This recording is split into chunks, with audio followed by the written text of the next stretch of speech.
Most agents think they need to go viral on YouTube to generate leads, but that's not actually true.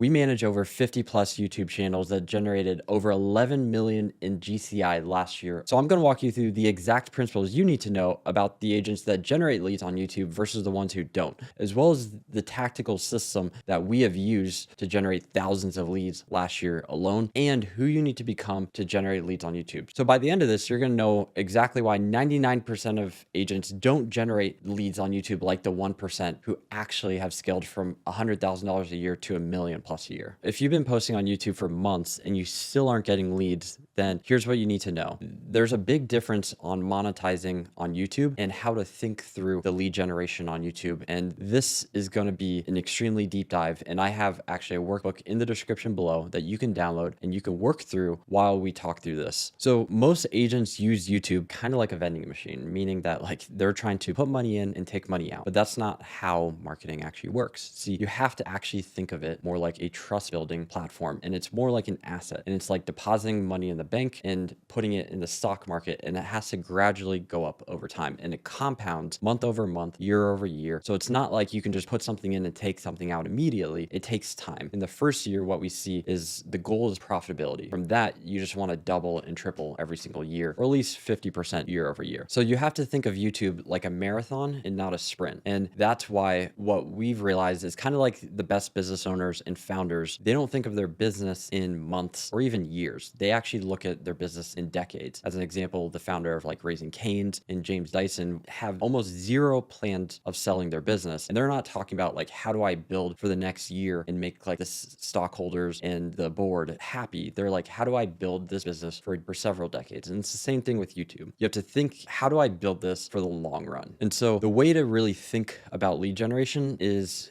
in terms of branding. And I'm going to define branding, and I kind of stole this from someone. Branding is just simply an association. So the more associations that you build with something, the more brand that you build over time. And this is going to be really important when we talk about lead generation, because you have to understand the more you associate yourself with something, the more you're likely to generate leads for that thing. And that's going to be super important as we get into a little bit later. So we actually had an agent who started YouTube about 6 months ago, and their channel was growing. We had a lot of big outliers, a lot of videos popped. They were getting 10, 20, 100x videos, but there were no leads for 6 months. And what happened is they actually posted a video and then a second video after that. And they thought those videos actually brought in the leads, but that's not actually true, because that's not how marketing works. And that's not how YouTube works. See, what we have realized is that you can actually go on the back end of YouTube and you can actually look at the analytics and you can see how and compare how new and returning viewers over time on your channel start to compound and scale up. And that is actually how marketing works. And the way to think about this is actually Google's 7-4-11 rule. And Google stated you need 7 hours of content with 11 different touch points in 4 different platforms. And basically what they found through trillions and trillions of data and billions of dollars through ads, SEO, organic content, paid content, is that marketing is a time-based thing. And so you have to think of it as like an asset instead of renting your business. And so the reason the lead came in on 7 months and not 6 was not from that first video. It was more time on brand and the equity that you built. And this is what goes into a very simple principle in marketing, is there's a first touch and a last touch attribution. And this is something that we actually tell agents that either they, as a salesperson on the phone, or their ISA has to ask on the phone call is like, hey, how did you first find my channel? What were you searching for?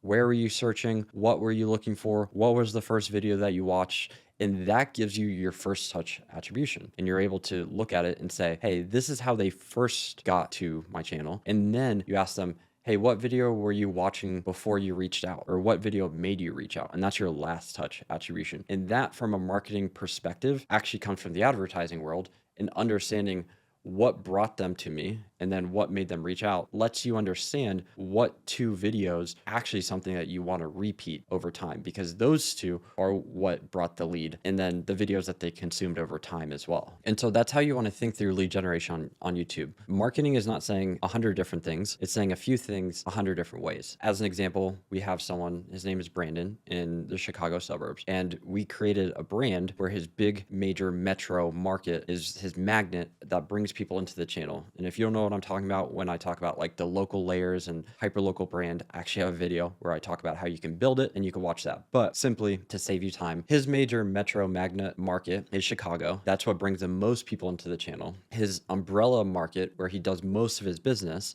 is the Chicago suburbs. And then his micro niche target markets, where he does most of his business, is Naperville, Glen Ellen, Wheaton. And through that lens of branding, the more he talks about Chicago, the more he talks about Chicago suburbs, and the more he talks about Naperville, Glen Ellen, Wheaton, the more associations people start to build. And that's where he gets known as the expert in the Chicago suburbs and in Naperville. And that is what you want to do. As an example, we have someone named Austin in San Francisco, and San Francisco is huge. There's 80 different neighborhoods, and just to get around San Francisco, it takes a lot of time and commute. Austin works more in the north, and he actually works in 5 specific neighborhoods: Pacific Heights, Presidio Heights, Cow Hollow, Marina, and a few others. And what we did with his strategy is he actually talked about Pacific Heights and Presidio Heights at least once a month, and he would do some type of broad, narrow, or niche video on one of those. Sometimes he would do like a walking or home tour in those areas, and he would highlight the area as an expert. And the more he did that month over month over month over month, that is how he generated leads from $1 to $10 million,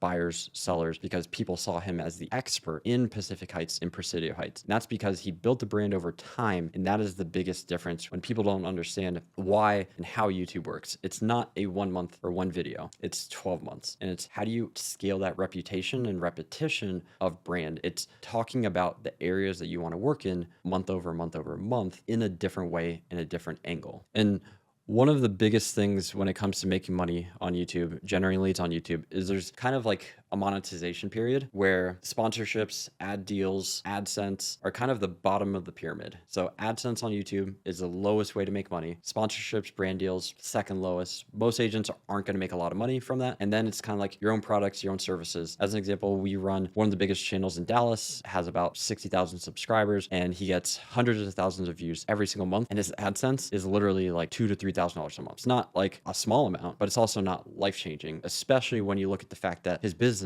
generates $1.5 million a year from the leads he generates. So it's the difference between $30,000 to $40,000 a year and $1.5 million. And that's how you kind of want to think about lead generation when you're a business owner, especially a realtor, is that everything else that isn't your main business isn't the money that in the leads that you should actually focus on. So the way to think about this is one video didn't get you a lead, the brand did, and the brand is built over time. So that's how to think about lead generation. Now let's talk about what do you actually do on YouTube to generate leads and how do we do it? So the biggest problem is most agents try to think through and try to do everything. And at the end of the day, you want to simplify and get 1% better every single video. And the biggest thing that we focus on is one video a week for 52 weeks of the year. And then you do that again, and then you maybe add more. Biggest problem that we see is people want to do like Instagram and email and TikTok and YouTube, and they're trying to do 10 different things, and they don't actually get better at the craft of YouTube. And the biggest thing that we tell agents is first focus on YouTube. Then once you know it's working, what you do is you look at what's working, double down on that, and you cut what's not working. You do more of what's working. And then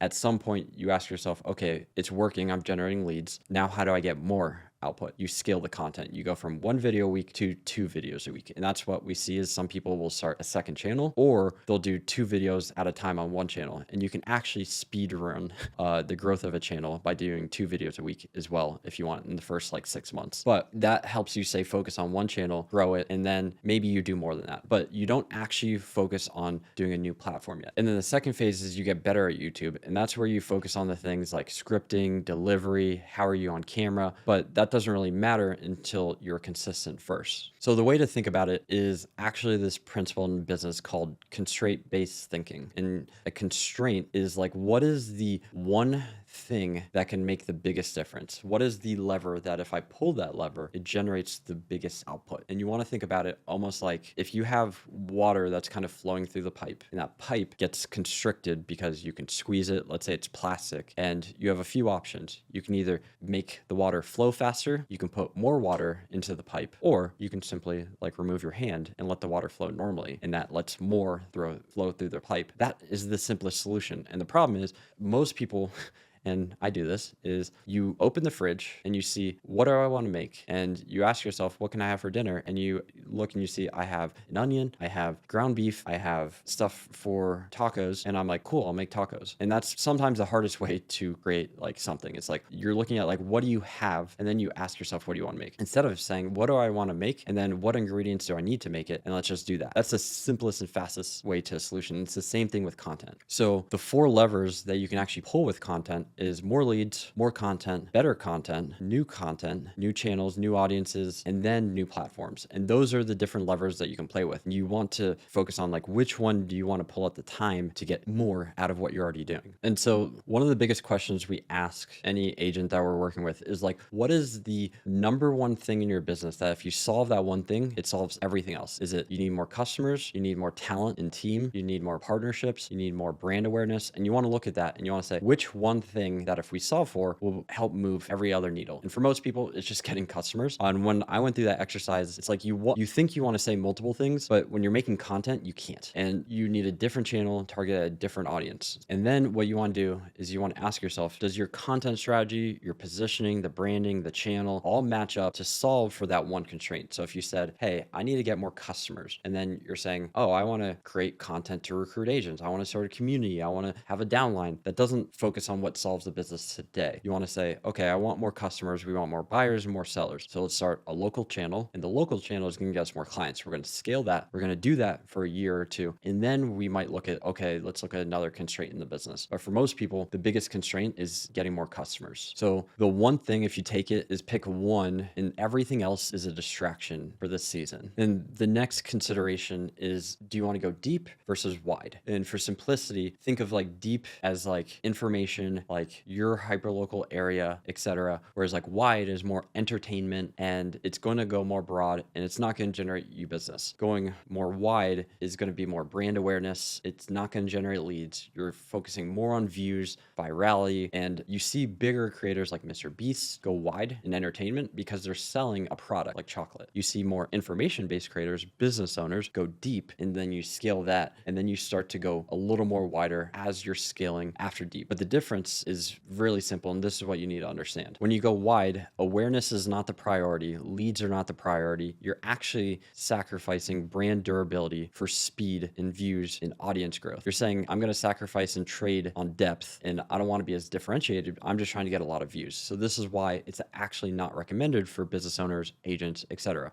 On the contrast, going deep is saying, hey, I'm focused on getting leads. That's my number one priority. And what comes with that is saying, I know I'm going to grow slow. I know my content's going to be more opinionated. Not everyone is going to resonate with my content, just my core audiences. And that's what matters most. You're more durable and more defensible. But most importantly, and the fifth one is that trust is the number one metric for me in this season. And if you notice, I didn't say views, I didn't say subscribers. I said trust. Trust is the number one metric for this season of content. And that's where your focus starts. And we see this huge contrast with short form and long form in the real estate world. We see a lot of agents who start with short form and they go really wide and really broad content. They're sacrificing trust and depth for views, virality, growth. And they're doing a lot of news-based content, a lot of like big local hundreds of thousands of views. And they wonder, one, why they're either not generating leads or they're generating hundreds of leads that maybe 1% or less actually convert, versus the people that we see on YouTube who go, hey, this is my market. It's Chicago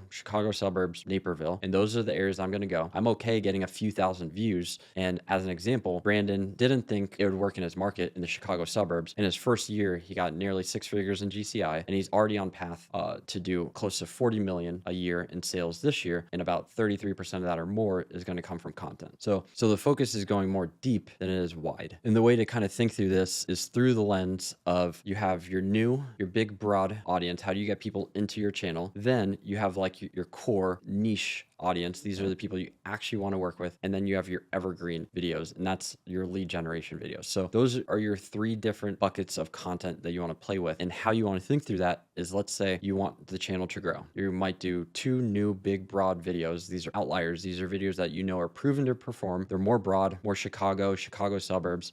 This might be like a housing market video or like a big development, everything new and coming soon video. And those are going to be your two broad videos that bring people into the channel. Then your more core and niche content might be like a walking, driving, or home tour or area tour in, for example, a specific area, neighborhood like Naperville or Glen Ellen, where you want to generate more business. And then you might have a lead magnet video that's maybe like moving to Naperville in 2026, everything you must know before you move. And so when you think through this constraint and you're like, okay, how do I scale the lead generation? Well, you look at those three levers. You're like, okay, I need maybe more people into the channel. So we need to do maybe more broad videos. Or you're like, hey, maybe I have a lot of people on the channel. I already have an established audience. I already have thousands of subscribers. The returning viewers are good. Maybe we need to go narrow. Maybe we need to do 2 narrower videos a month, and we want to target the areas that we actually want to work in. And that's the lever that you want to pull. Or maybe you're like, hey, I haven't done a lead magnet video this quarter, and we want to pick a video. Maybe it's in a specific bucket of content. Maybe it's new construction, retirees, relocation, wealthy, something that is a big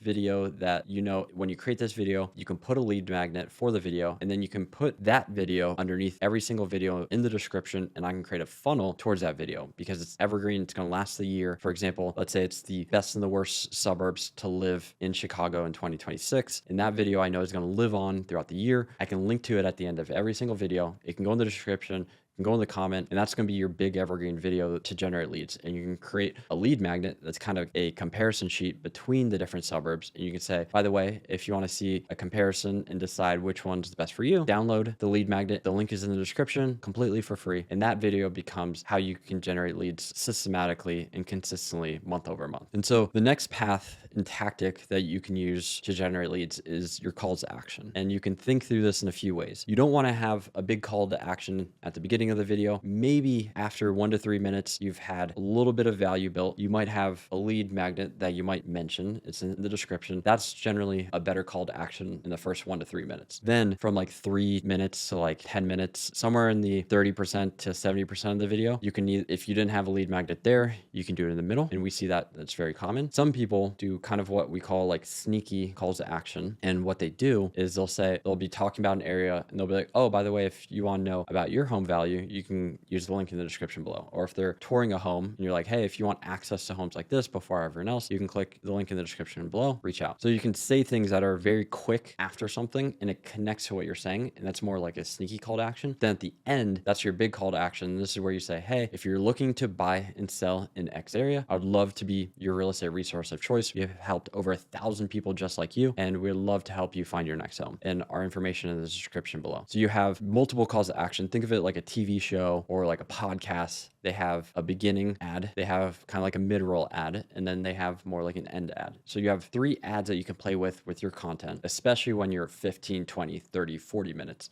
You're like, how do I want to use those ad slots for my business? Do I want to use it for a lead magnet, a newsletter, or a main call to action? And you want to play with ads, and you can kind of scale those call to actions up as well. And so what we've found is when it comes to like hard calls to action, especially at the end of the video, the best way for people to reach out is either an email. Usually this is like hello@mydomain.com, or you can click the link in the description below, fill out the form, and we'll get in touch with you. And that's usually like a Google form, or like maybe it's a form on your website, or maybe you have a landing page on your CRM or email marketing system. And those are the 2 best. People want to put like their phone number and have them like call or text, but that's easy to get lost, easy to not track. And if someone calls you at the wrong time, no one's there to answer. An email is a lot easier for people to do, and a form as well, because most people at the end of the day don't want to deal with a salesperson. So you want to give them 1 to 2 paths for them to leave a message that allows them to kind of take a step back and for you to then be in the driver's seat. Because when someone has to call, then they're in the driver's seat. And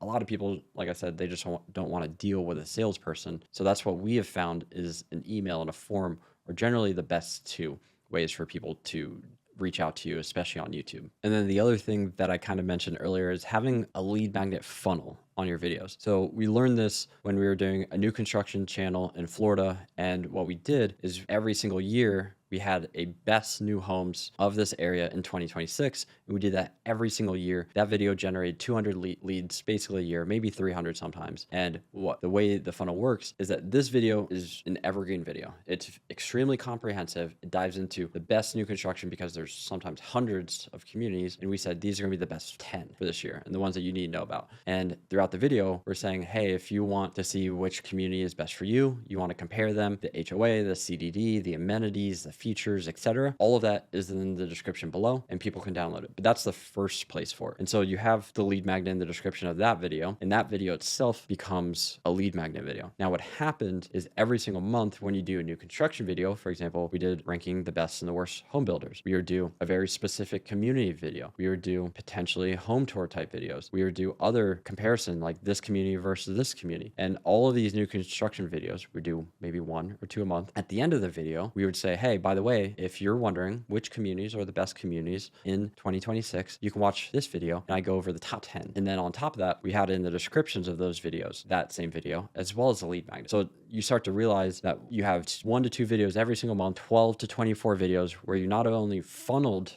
back to the main lead magnet evergreen video, but the descriptions become assets that sit there and start to accumulate leads. And so that starts to become a funnel on the channel. And we found that how you create this Netflix-like bingeable experience on YouTube. And this is actually taken from one of the biggest YouTubers who's built a 9-figure business in the information space. And he generated over 20 million in income from one video. And he did this exact funnel for this video and he's done it every single year. And what we've noticed is there's different buckets that you can do this. You have retirees, you have the wealthy, you have new construction, you have development videos, and all these different buckets of content can have an evergreen, big, comprehensive video that people can watch. And then that video can become a lead magnet funnel. And then that video can be in the description for everything else. And so when you think of the channel like that, and you think of what buckets of content that I have on my channel, you can start to wireframe and reverse engineer what ways can I generate leads for the type of clients I want to work with. For example, if it's retirees or new construction. The other like small thing that we've seen to generate leads on YouTube is telling more personal stories and client like case studies. As the world moves more towards AI, and AI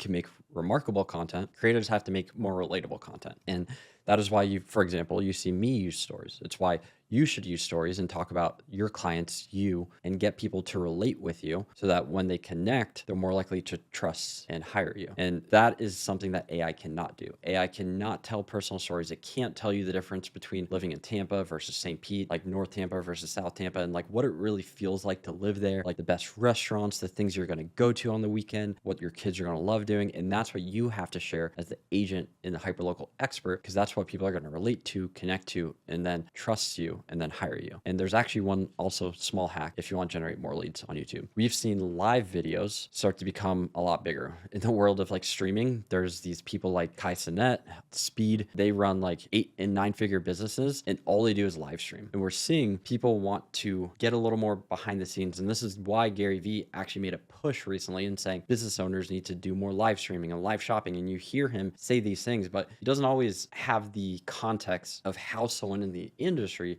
should do that. And an example is there's the best one, and I know I say his name a lot, is Ken Pozek, and he's just the only one really doing it. And when you have a live video, you're spending an hour with someone, you're interacting with them, they're asking questions. And the way you can do it is you can have maybe like a news segment, almost like ESPN. There's 3 to 5 stories that you go through, and those 3 to 5 stories are your main talking points. You interact with the audience, you go deeper, and that is one hack of ways you can generate more leads because more people are likely to reach out after that. So the simplest thing that you want to think about here, like what to do if you want to generate leads, is back to that mix of content where I mentioned the broad videos, niche videos, and the evergreen videos. So you want to look at those 3 levers and see, how do I create a big broad video about the main area, San Francisco neighborhoods, that'll bring people into the channel. We'll use maybe 1 to 2 of those a month. Then we'll go more niche. We'll do like a walking tour, driving tour in an area, maybe a home tour or an area tour. And then I might do an evergreen asset video. And so that's how you want to think through like the content mix. And you can use the evergreen lead magnet videos as one way to generate leads. But what we've also seen is that there's specific videos that generate leads better than others. As an example, a market video can generate home value or cash offer leads. We've also seen new construction videos as a way to generate leads, people who are interested in the community. And we've seen there are subtle ways to also generate leads. As an example, we do a lifestyle home tour. And what this is a longer video. It's not a listing video. It's not 5 minutes long. It's like 15, 30 minutes. You're selling the location and the lifestyle. So where the home is located, what's it like living there? And then you do the home. And you don't have like the price on the thumbnail or the title because that constricts the amount of people who are going to see the video. And you're doing this 15 to 30 minute home tour video of a listing and buyers are seeing it. You have sellers who are seeing it. You're making your current seller happy as well. And people are more likely to reach out because they see, oh, this person is going above and beyond than what all the other agents do during a 15 to 30 minute video of this listing. I want that for my home. And that's a way to generate seller leads. Kind of like how a market video, we've seen an example like Matt does in coastal Delaware. He'll do a market video every single month and people see him as the honest agent. They'll say, hey, he's trustworthy. He's not going to BS me. He's got $1 million listing because of it. So the biggest thing to think about is don't try to be everywhere for everyone. Be the only one who matters to the right people. So if those two first sections are the strategy in the playbook, then this is the shift that you need to make if you want to generate leads. The agents that we see going from 0 to 100K a year in GCI to 100K and 300K, 300K to 500K, 500K to a million to 2 million, understand all of this. And this is what you'll need to know. And this is what we've learned generating over 11 million last year. The lead funnel on YouTube has 3 different types. You have hot, warm, cold. Cold is they watch a video, they know your name, but they don't trust you yet. They might just like you. Warm is they've watched multiple videos. They maybe got on your newsletter. Maybe they download a lead magnet. They know who you are. They like you. They might trust you, but they haven't decided to hire you yet. And then hot is they trust you and they've actually reached out. They reach out through email. They filled out a form and they actually said, hey, I want you to help me buy or sell a lead. And so the difference is you're going to have people who reach out to you and say, hey, I want to work with you. I want you to help me to buy. I want you to help me list my home. But then you're also going to have leads that are a little warm that are not ready yet. And the key is understanding the difference. Like for example, the hot leads might transact in the next 3, 6, or 9 months. And the warm leads are more likely to transact in 6, 12, and 24 plus months. And so your job is to build a system that helps people move from cold viewer to lead to wanting to hire you. And this is exactly how you do that. So the first strategy is look at your new and returning viewers. Is it trending up? Is it compounding? If not, as an example, if you want more new viewers, you need to do more broad outlier videos. If you want more returning viewers, you might have to do more narrow and niche or evergreen videos. Sometimes the broad can bring returning viewers in as well because it's a new or different angle. As an example, if it's like a local news and development video, that can be a broad video that can also bring a lot of returning viewers. Same thing as like a housing market update for an area. The biggest thing is both matter and you have to know when to pull each one. Next is how do you architect your channel to be more of a lead funnel system? You have broad videos that attract new viewers. In those broad videos, you have an end screen call to action that drives people to more niche and narrow videos. That core video has a lead magnet funnel in the video as well as the description. That lead magnet captures their name, email, and phone number. Then through email, you nurture and build trust over time through a weekly newsletter. And then you can make some calls to action using more sales-based conversation emails, what we call conversation starter emails. And then what ends up happening is through consuming a lot of your content through YouTube, email, and maybe social, they warm up. And it's kind of like popcorn. You put the popcorn in the microwave, you let it cook over time, and the kernels end up popping. And that's the same thing with content. So the biggest thing to remember when it comes to lead generating on YouTube is one, I'm doing this as a marathon, not a sprint. We're building trust over time. We're building brand equity, and we're not focusing on which one video generating a lead. We're focusing on what videos can we do for a year that can generate leads. Next, you put constraint-based thinking. You say, which problem are we solving today in this season for the business? Is it getting new customers? Is it getting new team members? And you focus on that one thing for 6 to 12 months. And then from there, you focus on going deep, not wide. You have native calls to action throughout the videos. And then you build a lead funnel system throughout the channel in as well as specific videos with lead magnets. And then you focus on building the entire funnel on the channel from cold, warm to hot.